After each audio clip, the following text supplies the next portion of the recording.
The lights of Vegas were as mesmerizing as ever.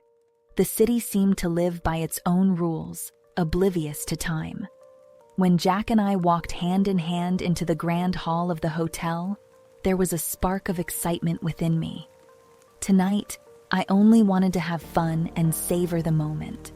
I was wearing a striking red dress with an air of confidence, while Jack, in his sharp suit, looked as dashing as always. Everything seemed perfect, until it wasn't. As the night went on, Jack's behavior began to change after a few drinks. At first, I didn't pay much attention. Everyone's here to enjoy themselves, I told myself, brushing off the uneasy feeling. But then he disappeared into the crowd, and my heart tightened.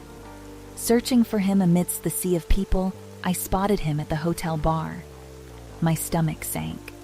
He was with another woman, leaning in far too close. She was tall, with cascading hair and a radiant smile. The way Jack rested his hand on her waist and moved closer to kiss her shattered something inside me. Rage surged through my veins. I stormed toward them, my heart pounding. "Jack!"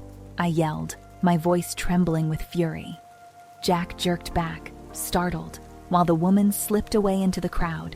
His guilty expression said it all.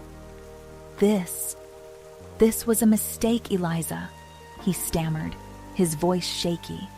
But no words could undo what I had seen. I grabbed his hand and pulled him through the crowd without saying a word. My fury guided me as I led him to a room down the hallway. Inside, 2 men were already waiting. Both were strikingly attractive and turned their attention to me as I entered. Their gazes didn't unsettle me. On the contrary, I felt an unusual sense of control. I turned to Jack, my voice cold and deliberate. "You've hurt me, Jack. Now it's your turn."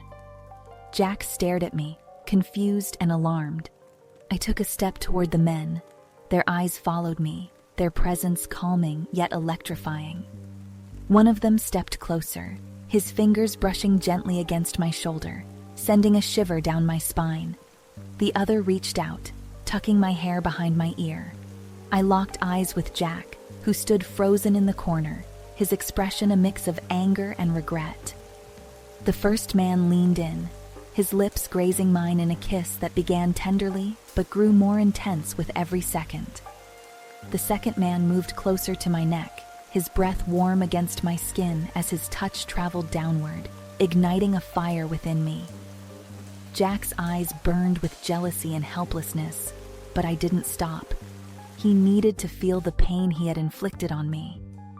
In those moments, I felt an unfamiliar power coursing through me, a newfound freedom that made me bolder with every passing second.